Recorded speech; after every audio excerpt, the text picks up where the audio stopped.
Citizens of the world, welcome back to another Keep Yours podcast where we try and keep a few extra dollars in your wallet.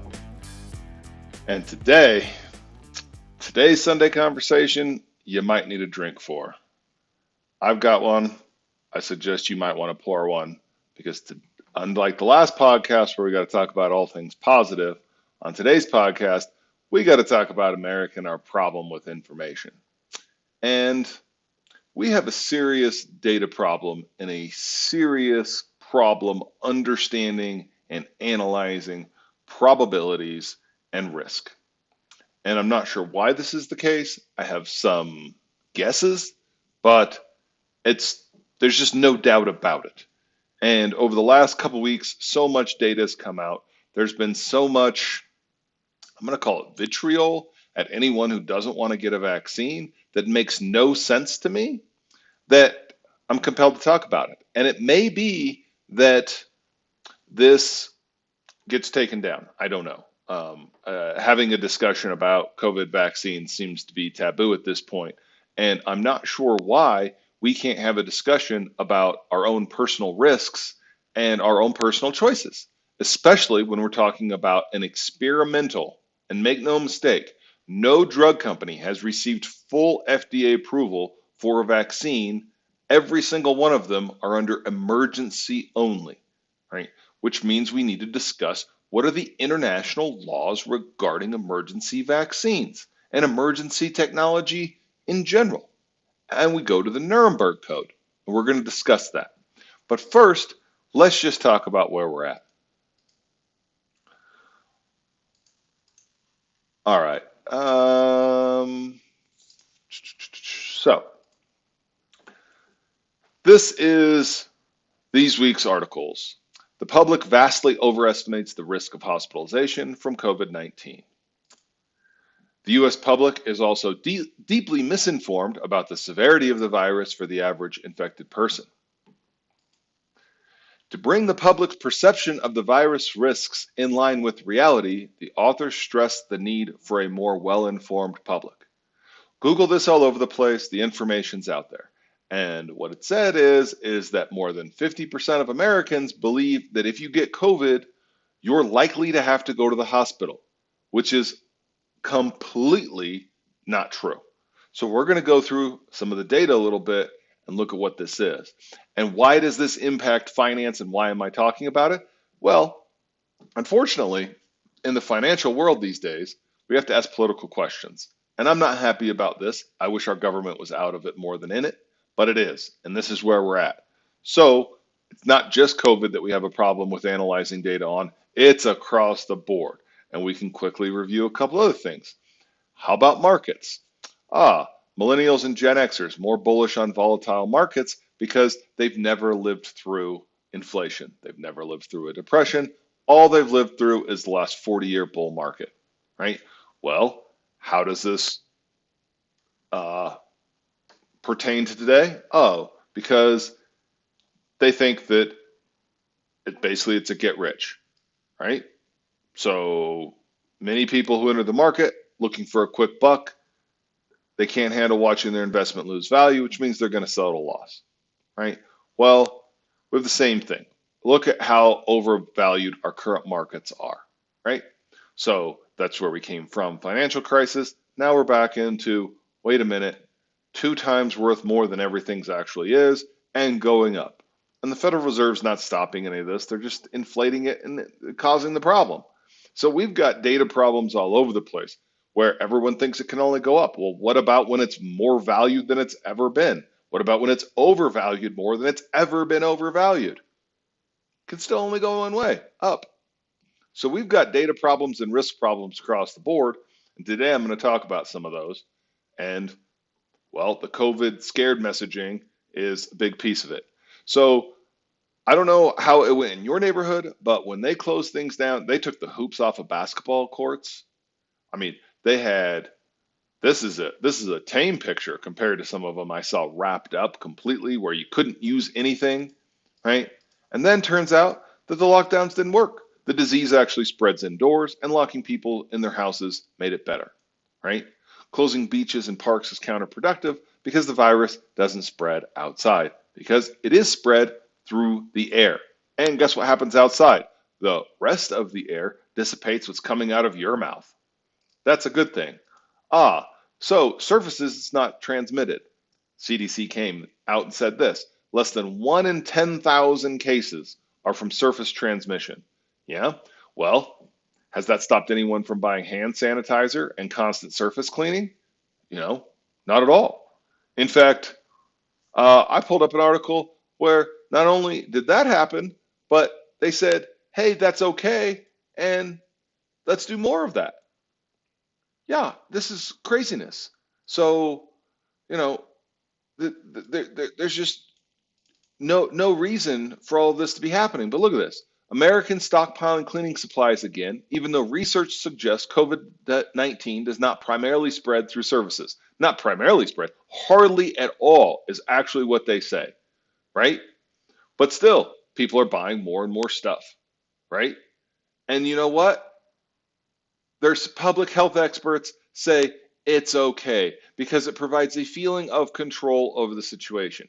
But that's only because we don't understand the data to begin with. We don't need control over the situation because it's not killing that many people who are healthy. But we're going to get into that because this is what I'm saying. We in America have a problem understanding and relaying data. So instead, we're yelling at each other to wear masks when your odds of dying are infinitesimally small if you're under 50 and healthy. All right.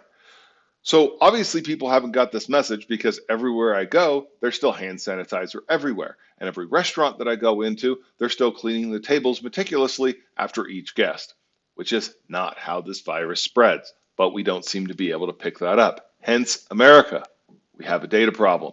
We need to understand data. All right. Children are basically at no risk. Okay.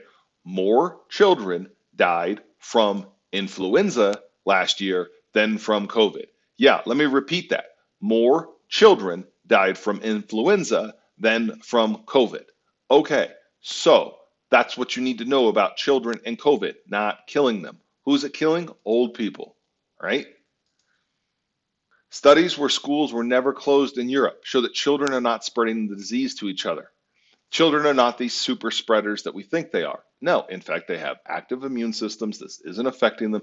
And the teachers are getting it from each other in the break rooms, spread through the air. So instead of locking down students and locking up schools, what we should have done was lock teachers in the classroom with the students and not allow them to consort amongst themselves. Students are fine. Kids are fine. College campuses should be open. Schools should be open. Clean or unhealthy clean. So this is what I was just referring to. American stockpiling cleaning supplies, but the public health experts say it's because it's okay. Now, if we sanitize everything around us, we reduce our immune system's ability to actually act when we're exposed to things because we're not exposing it to anything. So Cloroxing the world is bad for our natural immunity. Cloroxing your food is worse. And plenty of people did that stupid thing too. So America, we definitely have a data problem. All right, so let's look at who's actually dying so we can talk about our data problem. This is where you might want to have a drink. All right, so we can see, and this is basically 2020 and 2021 as far as the CDC's got. It says as of 5/5. So overall, all deaths for the last year and 4 months, 4.4 million people. COVID deaths, 561,000. All right, that sounds like a lot, and it is quite a few, but let's look at where that breaks down. So first off, over 85 years old. Now, if you made it to 85, congratulations, but something's going to get you. People older than 85 have to die from something. Now, had our politicians done a better job about keeping COVID out of nursing homes, thanks Cuomo, how many tens of thousands of people did you kill because you sent them back there when you had a ship in the harbor that you could have sent them to? Yeah, okay. So governments are partially responsible for older people dying, so we can take some of those deaths off. But in general, let's look at who's dying. All right, 85 and older, 170 out of the 1.3 million. So if you're over 85, of the things that are going to kill you at 85, COVID's about 20%. Okay? Still got all the other things that'll kill you. Hey, look how many people, died from, pneumonia. 136,000. Almost the same. Where's the vaccine for pneumonia? Why aren't they working on it? Can't we build an mRNA one for pneumonia? We need to. Pneumonia is killing people more than COVID. Actually, almost about the same. Look at the number of deaths from pneumonia, 488,000. Those aren't deaths and pneumonia. That's next to it. That's deaths involving COVID-19 and pneumonia, where you get a little bit of both. But pneumonia, killing a lot of people. Same thing for 75 to 84. Right? Same thing for 65 to 74. Pneumonia, killing you. All right. Now let's get down into hey, what else might kill you? And by the time you get down to 65 to 74, it's about 1 in 6 that you might, of the things that'll get you. COVID just being one of the 6. But what about all the rest of the stuff? So even if we got rid of all the COVID deaths, we still got 4 million people dying. Now we've got 4.4 million people dying. Okay. So we have a 10% increase in overall deaths. But what are the consequences of what else we've done? Because we don't understand data and risk. Now, what about no COVID? No COVID, 7,800 people per day die. Well, that's not great, but that is what it is. People die, right? So people die every day. But that's not what we get when we look at the New York Times. What we get when we look at the New York Times is, look right here. How many new cases and how many new deaths? 600 people died from COVID yesterday, but 7,100 died from something else. They don't tell you that. They don't context it. And this is why Americans don't understand data, because the data that's thrown at us is basically propaganda, right? Excess deaths. The CDC says the number is 350,000 for last year, right? But most of those people had other underlying health conditions, right? It will be years before we know the full story on COVID. It's very likely that many of the people who have died with these comorbidities would have died in the next few years anyway. And the loss of life in terms of life years may be less than we actually think, right? If the people that are dying are already over 65, then how many life years are we giving up? Meanwhile, what are we doing to all of the young people to frighten them and keep them indoors and make them stupid and fat? A lot of damage being done. We're going to get to that, right? Here are the top underlying conditions. Oops, sorry, went through that quickly. Top underlying medical conditions linked to coronavirus deaths: influenza and pneumonia, right? Respiratory failure, hypertension, diabetes, cardiac arrest, heart failure, other medical conditions. So you have all of these other things that people have that, in addition to getting COVID, COVID's like the needle that broke the camel's back, but it's all the other straw on top. So if you're unhealthy and then you get COVID, this is what's causing problems. Recently, I saw articles that said 80% of people that got admitted to hospitals for COVID were obese. This makes sense.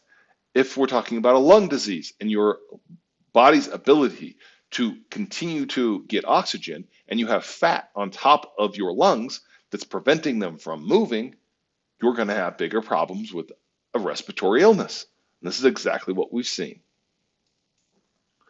So COVID is only 5% of deaths under 50, right? So here we go, 2020 data, right?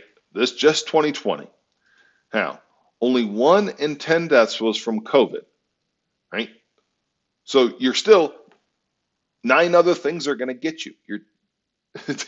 We think that half the people who get COVID are going to the hospital. We think that COVID's what's killing everybody, because the New York Times keeps telling us how many people die from COVID every day. They don't tell us that 10 times more people are dying from other things, right?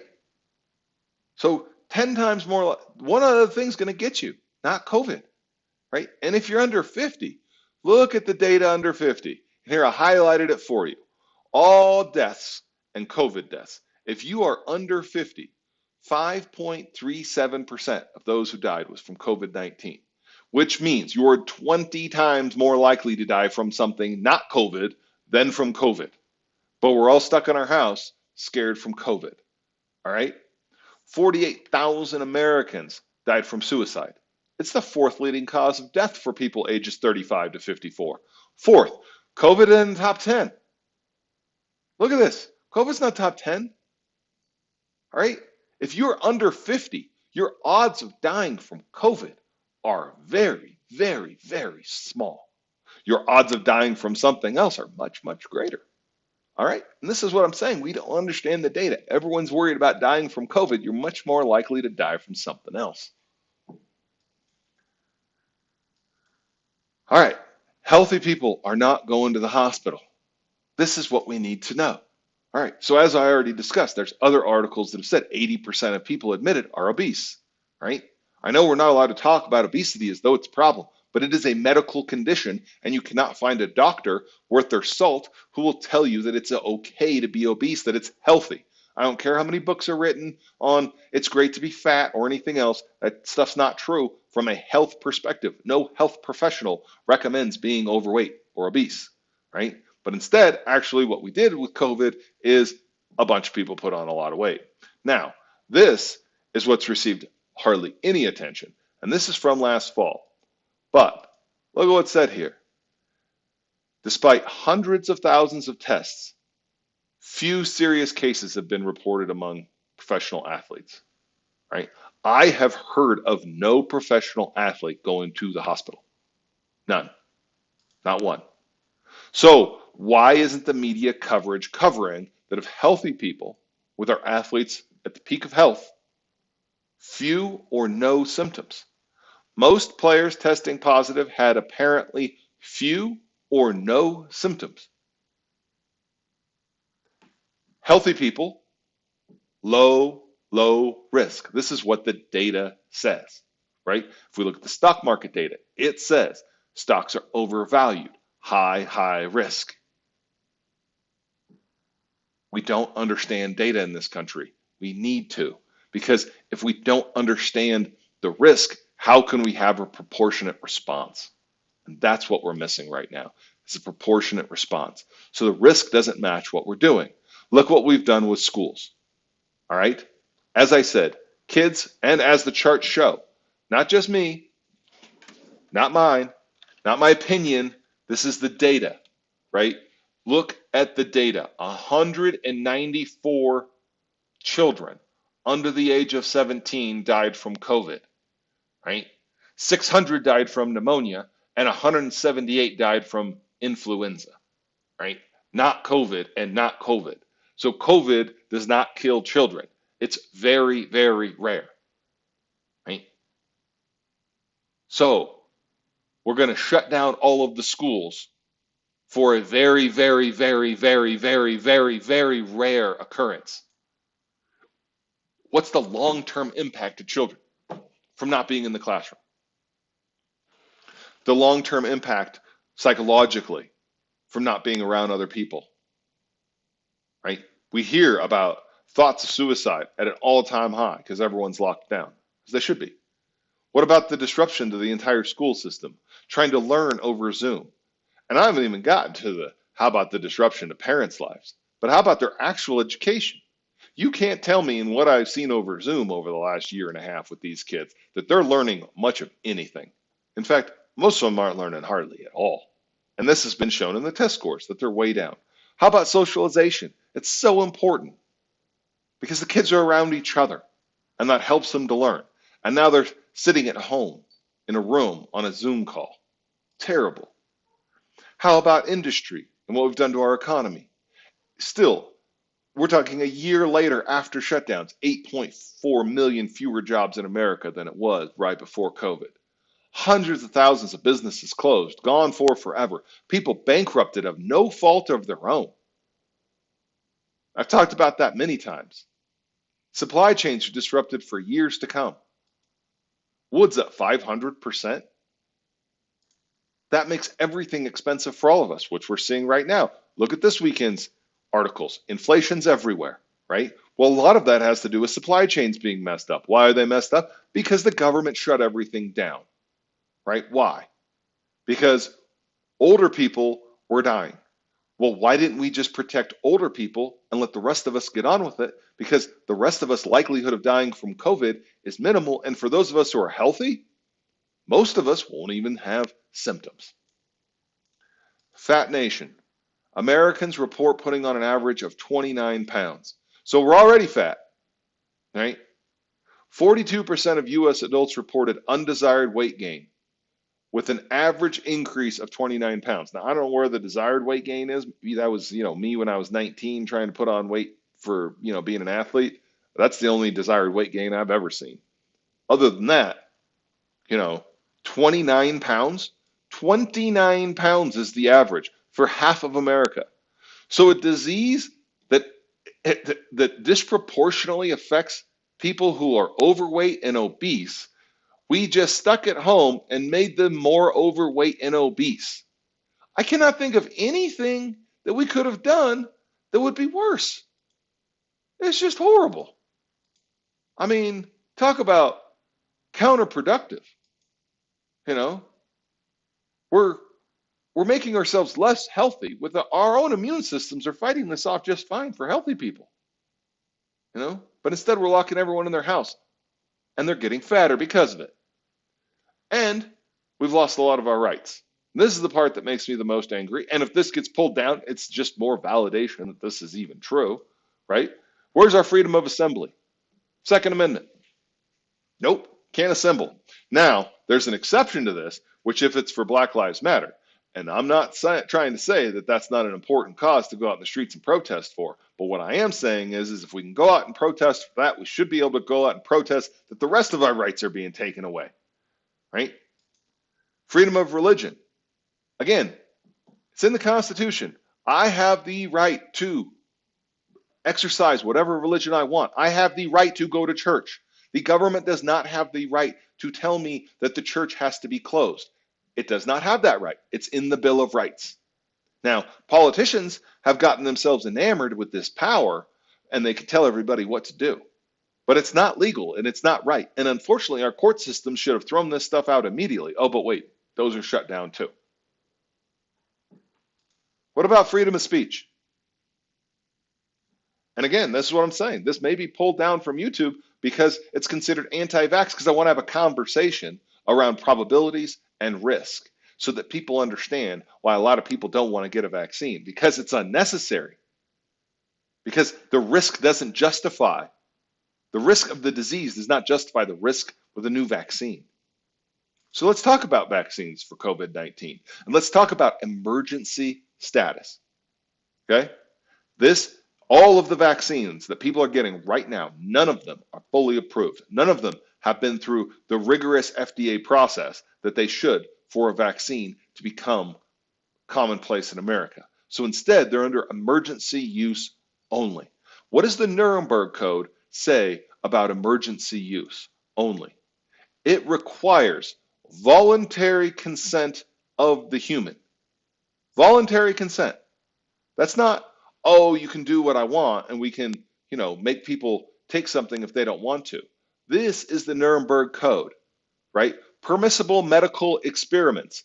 If it's an emergency status, this is an experiment. And if they tell you anything different, they are lying because that's exactly why we have these things. The voluntary consent is the number one thing. It is absolutely essential. If you make a vaccine passport, you have taken away that consent. And that is wrong. It's immoral is what it is, right? Because you have no idea what the long-term consequences of that vaccine might be. And therefore, it is the duty and responsibility for ascertaining the quality of the consent rests upon each individual who initiates, directs, or engages in this experiment. Does it feel like right now that everyone is asking permission of everyone to know that this is an experiment, right? This is experimental. This experiment should be designed and based on the results of animal experimentation. skipped over that part. We are the animals being experimented on, you know, and that the anticipated results justify the experiment. No experiment should be conducted where there is a priori reason to believe that death or disabling injury will occur, except perhaps in those where experimental physicians also serve as the subjects.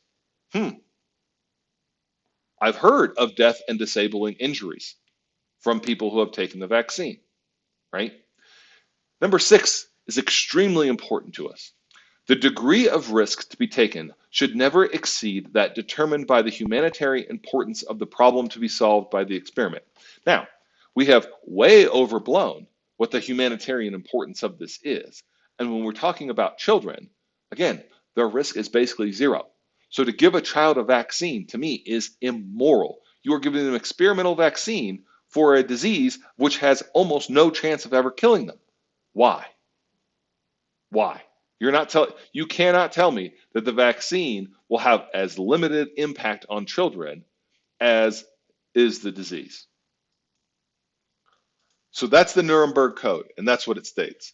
The degree of risk should never exceed the problem to be solved. Scientists must be prepared to terminate the experiment. That's also in the Nuremberg Code. That's down here at the bottom, right? During the course of the experiment, the human subject should be at liberty to bring the experiment to an end if he has reached the physical or mental state where continuation of the experiment to him seems to be impossible. If I don't want to do it, I shouldn't do it, right? During the course of the experiment, the scientist in charge must be prepared to terminate the experiment at any stage if he has probable cause to believe, in the exercise of good faith, superior skill, and careful judgment required of him, that a continuation of the experiment is likely to result in injury, disability, or death of the experimental subject. How many people are willing to suspend all vaccines? Now, we've seen it with a couple of them, with the blood clots, where they've said, hey, we've got to pull it. Thank goodness. That is their moral obligation is to pull that, right? So if you're over the age of 65 and you're actually at risk of dying from this, then you make that choice. But to give that vaccine to children, in my mind, is immoral. We have lots of unanswered questions, right? So if we're going to put a risk analysis on this and go, what is my risk of taking the vaccine versus my risk of getting the disease? Now, we've seen from the data, right? The risk of dying is pretty small if you're under 50, right? 20 times more likely to die from something else. It's pretty low, all right? So that means this thing's got to do some great things. Well, how long is the immunity going to last? How long does my natural immunity last if I had COVID-19? And a lot of us believe that we had it, and they didn't have testing available when the disease first came on the scene.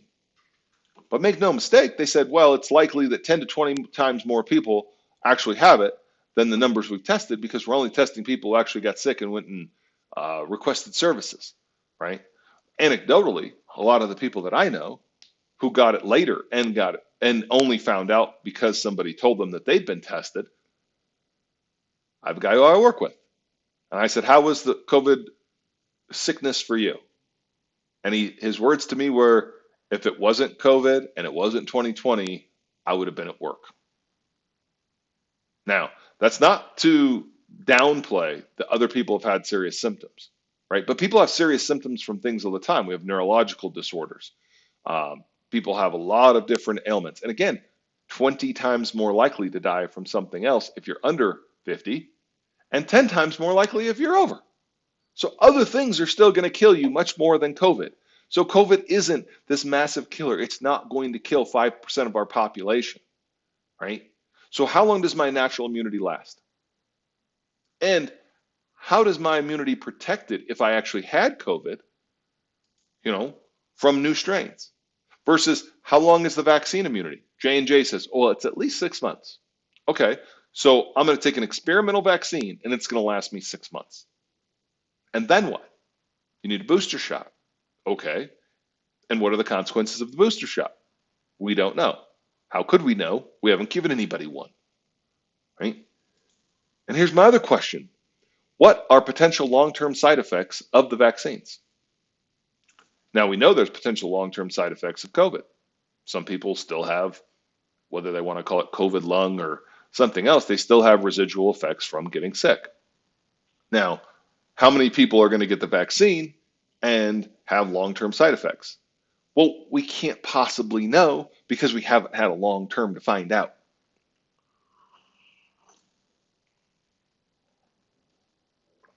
So there's a lot of unanswered questions that have to go into our probability of risk before we make decisions.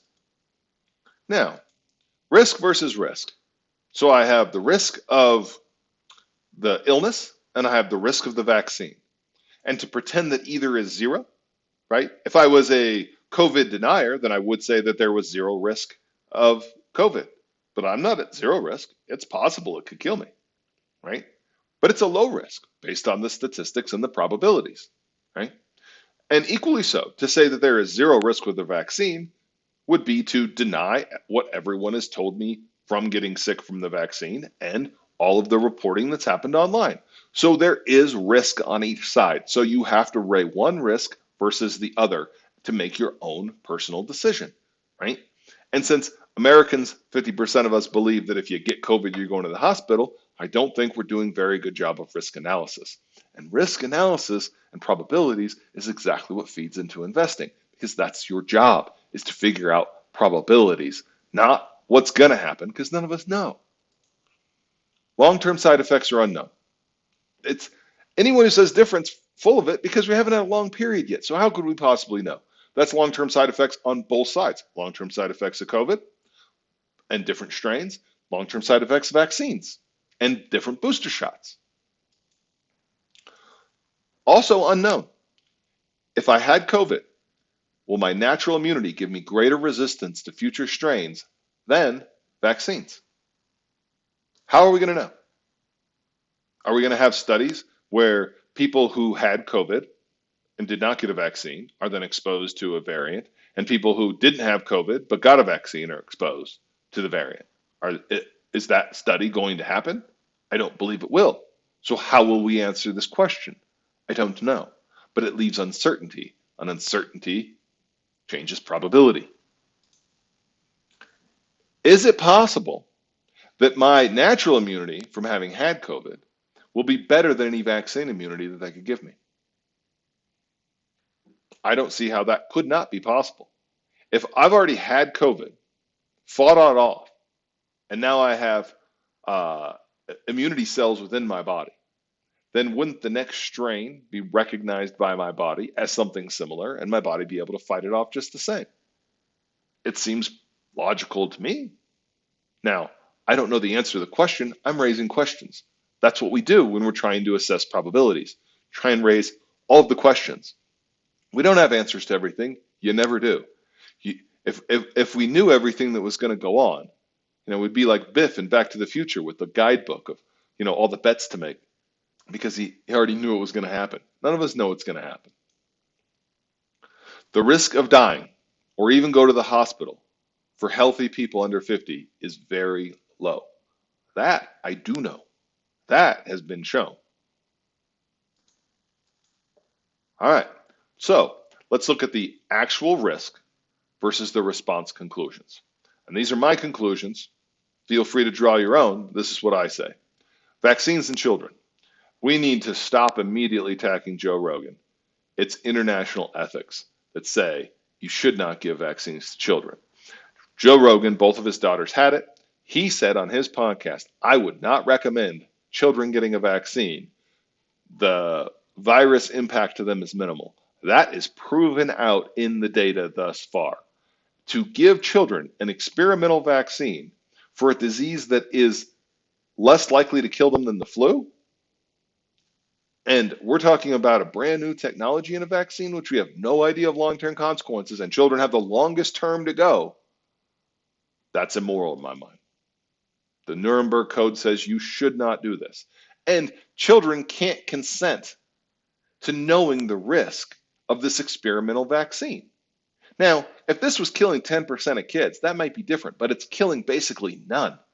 So why would we give a child a vaccine that they don't need? You would never do that. Any other time. If this is 2019 and I said, hey, there's a new vaccine coming out, long-term consequences unknown, but it might prevent your child from not getting sick from something they wouldn't get sick from anyway. Would you take it? Of course you wouldn't. You'd be like, oh, that's just stupid, which it is. And it's violating international ethical codes on medical practice. And any doctor who injects a child with a vaccine is part of that problem.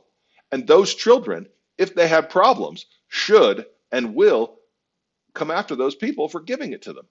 And they should, because it's wrong.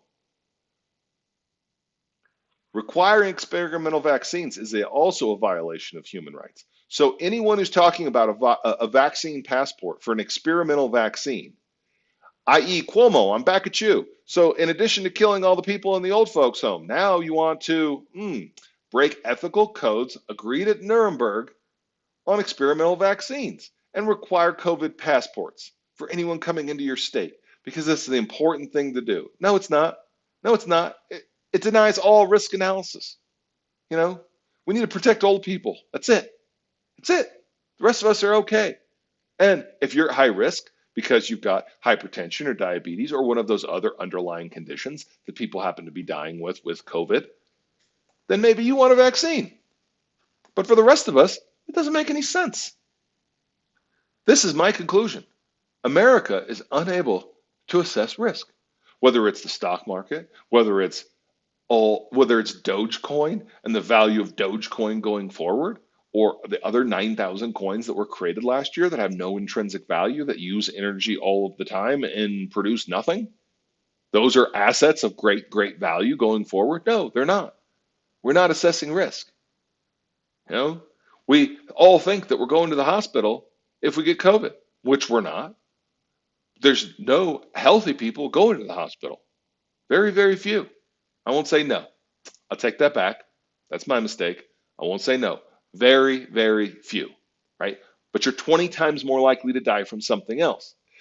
You're more likely to kill yourself if you're under 50 than you are to die from COVID. That's facts.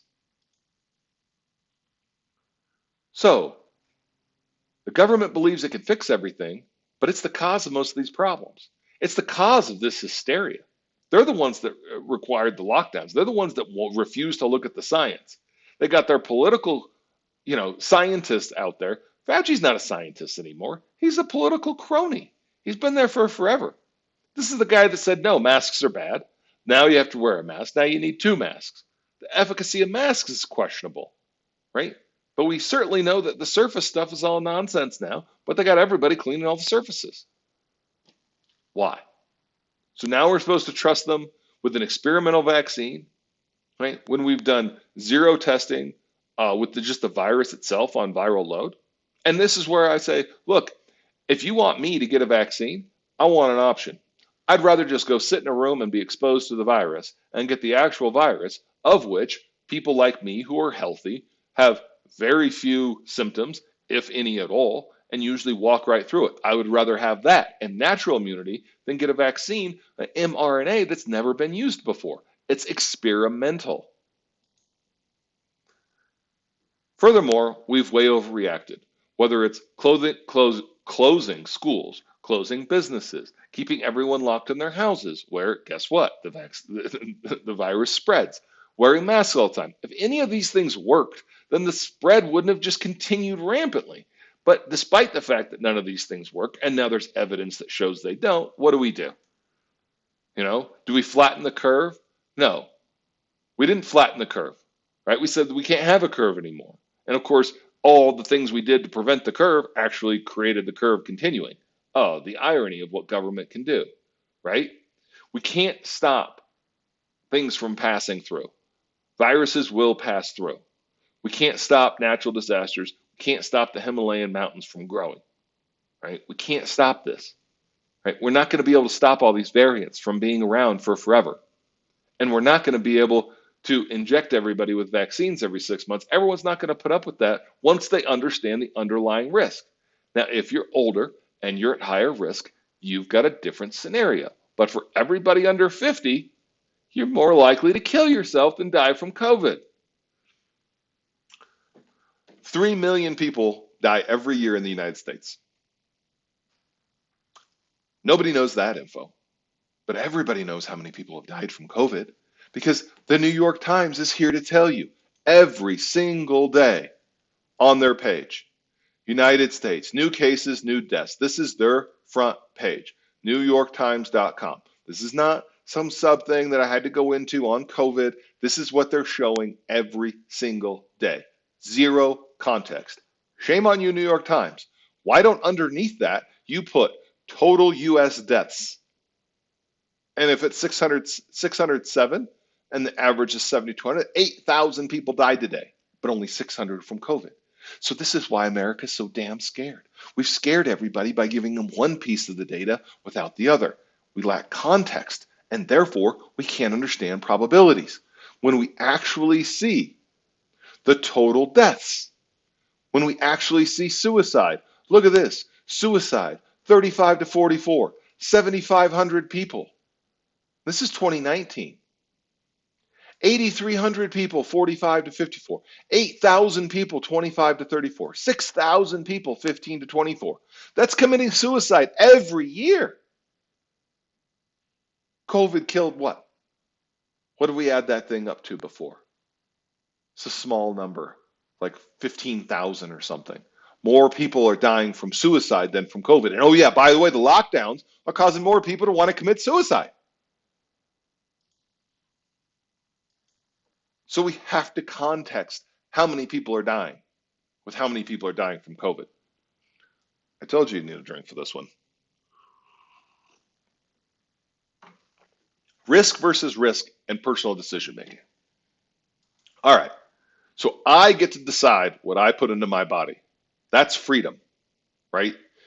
We're not supposed to have a totalitarian government that requires all of us to do every single thing that they ask for, right? But that's what we're getting now because government officials are high on all of this power they've got from telling us what to do. They're supposed to work for us, of the people, by the people, and for the people, right? But instead, I got ads. I pull up Google Maps, and Google Maps want to say, oh, would you like directions to go get a vaccine? No, I wouldn't. I would like America to understand the probability of dying if you're under 50 is very, very, very, very, very low. And if you're healthy, it's very, very, very, very, very, very, very, very, very, very, very, very, very low. Very low. And instead, you want to go me to get a vaccine, which from everyone anecdotally that I've spoken to, and I don't know personally anyone who has died from COVID. I have to go 2 degrees of separation to get to somebody who's died, and I don't know anybody under 60 who's died. Now, I know of the people who have died because they're in the press all the time. But as the statistics showed, it is not that many people, right? In total, for 2020 and 2021, under 50 is about 24,000 people. In just 2020, more people under 50 committed suicide than died from COVID. That is the risk profile. All right. And you trap people in their homes, and you made them fatter, and you made them dumber, and you won't give them the actual data. So, anecdotally, I know that most of the people that I know who are healthy and under 50 that got COVID had little to no symptoms. I know a couple people who got a little bit sick. I know a couple people who lost their sense of taste for a few days. I don't know one person under 50 who was healthy who ended up in the hospital. Now, I know lots of people getting vaccines, and most of them are getting sick. And this is information that they cover up. How many people had worse symptoms from the vaccine than from COVID? I don't know because they won't assemble any of that data because anything that says you're anti-vaccine, and make no mistake, I am not anti-vaccine. I am pro-polio vaccine. I am pro mumps and rubella vaccine. I am pro-tetanus shot, right? I am pro-vaccine for all of the things of which vaccines have proven in a non-experimental way to do, right? I am very suspect of a brand new technology vaccine that is meant to cure me from something that is so fractionally likely to kill me as for me to actually not have to be concerned about it, which is exactly where my mentality is. My odds of dying from COVID are tiny, and therefore I need no vaccine to deal with tiny, tiny odds. And this makes sense. We've got tons of people in America buying life insurance policies on children, being sold under the idea, well, if they have some strange, rare disease, then they might not be able to get insurance later in life. Yeah, the probability of that is next to zero. So you should not spend money on that, right? We should not be insuring children that if they die, you get money. That is silly. I did a whole podcast on that, right? But when you assess the odds of where you are at with what you're being asked to do, right? It is your personal decision. And every person under 50, even if they're obese and even if they're overweight, even if they're completely unhealthy and have comorbidities, they're still more likely to die from suicide than from COVID. They're still more likely to die from influenza. I mean, come on. We just have to look at the data. What are the odds? And make decisions based on probabilities and odds. That's what we need. Our institutions have hidden the truth at every step along the way, and politicians have suspended our rights. Over what? We should have protected the old and got on with it. That's the truth of the matter. The same is true for the vaccines, in my opinion. We need to give the vaccine option to people that are old. If they don't want to get it, they don't need to get it. They don't have to get it. If you're old and healthy, you're more likely to die from something else. Right? It's not like all the old people who died last year died from COVID. 1.3 million people over 85 died. 170,000 of them from COVID. 1 million plus between 75 and 84 died. Only 155,000 from COVID. If you're 65 to 74, 887,000 people died. Only 124,000 from COVID. If you're under 50, about 400,000 people died. Only 22,000 of them from COVID. You are much more likely to die from something else. So, we should have protected the old. We need to understand probabilities. I would rather than take an experimental vaccine, I would rather sit in a room and be exposed to the virus. I brought this up last May when they said flatten the curve. And I live in Eagle County, Colorado. Eagle County was one of the first outbreaks, and they immediately shut down the ski resorts. Well, a month later, there was 0 people in the hospital for COVID. And they said, we have emergency supplies, we're ready to go if an outbreak happens. And I said on my podcast back then, when are we going to get people sick intentionally so we get to herd immunity? And every case, in my mind now, that happens is a good thing. They keep saying, oh, it's transmitting. Good. Because then we'll get to herd immunity. Because the vaccines ain't going to get us there as fast as everyone thinks. Because then you're going to need a booster, and you're going to need another booster, and you're going to need another booster. And that continues until when? How many strains of this virus will happen? We have influenza, where they have a flu shot. You know what the efficacy of the flu shot was in the last year that they gave it out? 2019? It was like 20% effective against that season's flu. It's going to be the same. By the time they issue a vaccine, the virus will have already mutated. Now we got a new one, and a different one, and a different one. We can't vaccine our way out of this, and there's no need to. For older people, it makes sense because your probability of dying from COVID is more like 1 in 10. Again, if you're healthy and they pull out that data of no comorbidities, but just being old is a comorbidity. I mean, let's be honest. If you're 85, that's a comorbidity. Average life expectancy is about 88, so you're bumping right up against it. So, we all got to go at some point. It's one of the guarantees in life. Remember, death and taxes. So we're all going to die. We don't need to be so damn scared of it. And we need to understand the risks that we're taking. So from my risk profile, my risk of even getting sick from COVID is pretty low. My risk of going to the hospital for COVID is very low. My risk from dying from COVID is almost nothing. So why would I take an experimental vaccine that has risk? And I don't know what that risk is. I just know that there's risk. It's experimental and it's new. And nobody knows what that's going to do in my body. And everyone's saying that, oh, I'm just being selfish and I'm not worried about the greater community. Actually, I disagree with that. Because if I'm a healthy person, then I can take that disease and I'm unlikely to be some super spreader. I'm more than likely to have no symptoms. I'm more than likely to have no problems. And now I am creating herd immunity. And I would rather take the actual disease than I would a vaccine. But how come no studies have been done on viral load of the actual vaccine? Follow the money. That's usually the case. Moderna turned a profit for the first time ever because of billions of dollars from COVID vaccines. J&J, billions of dollars.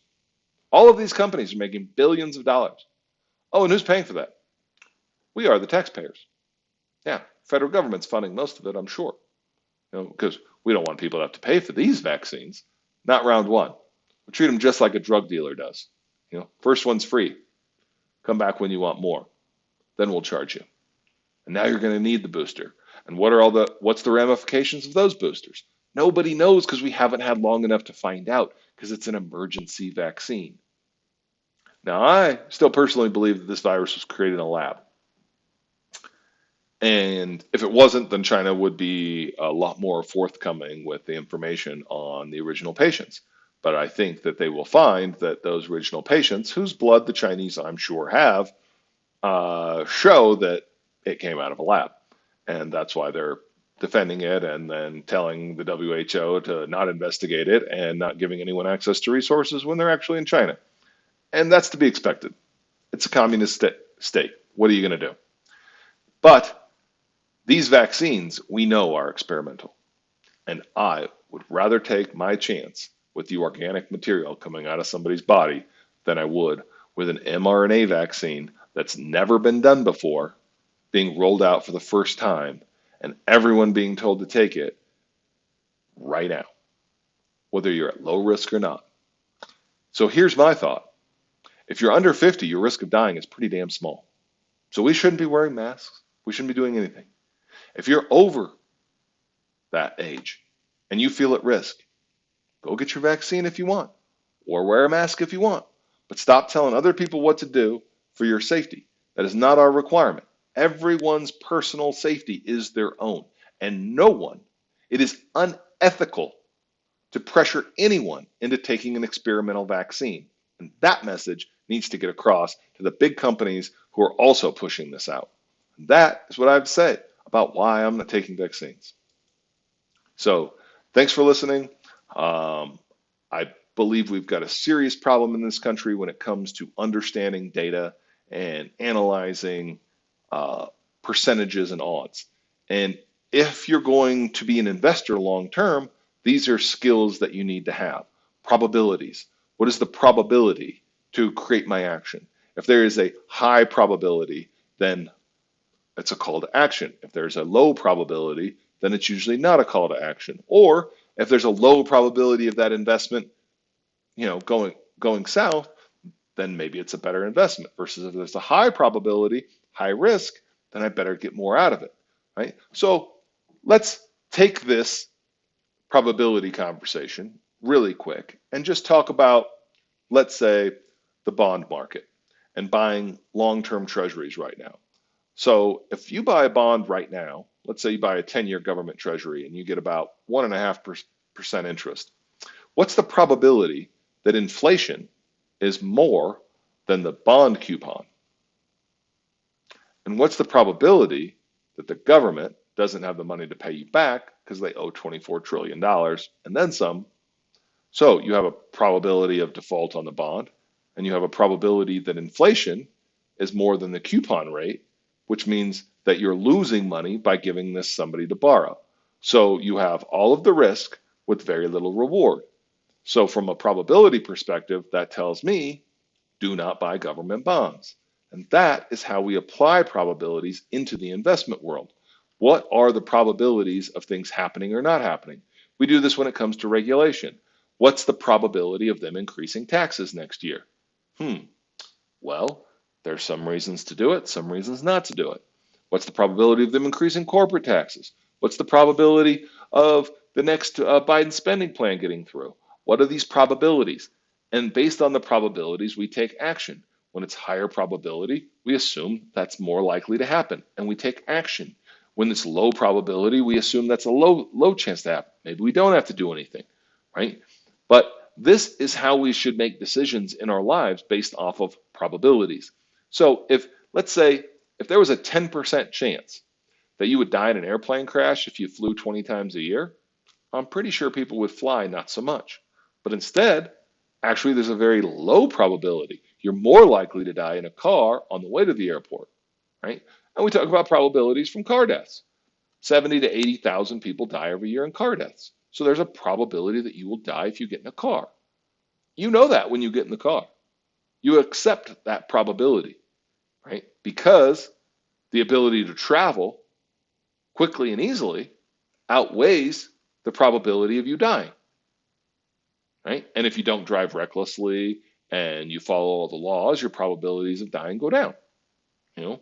And those probabilities are brought into how your insurance works, right? So what does your insurance company know about you? Probabilities. You get tickets, probably you're speeding more.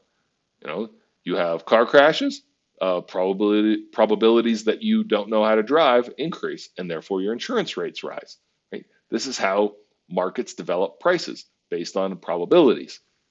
And this is how we should address our concerns. What is the probability, right? And does that probability risk outweigh the benefit? And if we look at, children are the perfect example in this. If you have no probability of dying from COVID, then you don't need a vaccine. That's just ridiculous. I mean, absolutely ridiculous. Why would you inject a child with anything you don't have to if you're a parent? You don't. In the same context, the school should not have been shut down because the probability of the kids becoming super spreaders and all of this is very low, right? But America has a problem with data. And I believe a lot of that problem, and this is my opinion, comes down to the way our media treats us and the impact of social media, which is very hard for us to gauge. So what's social media do?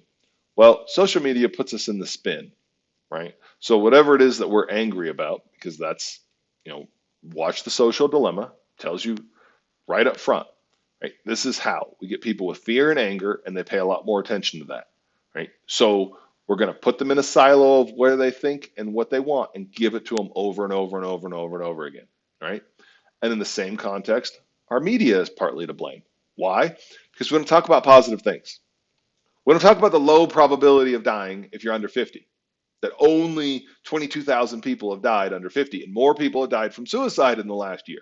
Why? Because if we told everybody that, they would be out in the streets protesting their lockdown, protesting that their rights have been removed, protesting that the government is acting in a totalitarian way, not a libertarian way. My liberty, guaranteed to me by the Constitution, is being pulled back by crony politicians because they seek power. And that's the people we have in charge, power seekers. And that's a problem. And we don't understand that probability. What's the probability that a guy whose dad was governor is going to be a power-hungry governor? Probably pretty high. Right back at you again, Cuomo. Anyway, that's what I got for you this week. Hopefully that's educational and informative.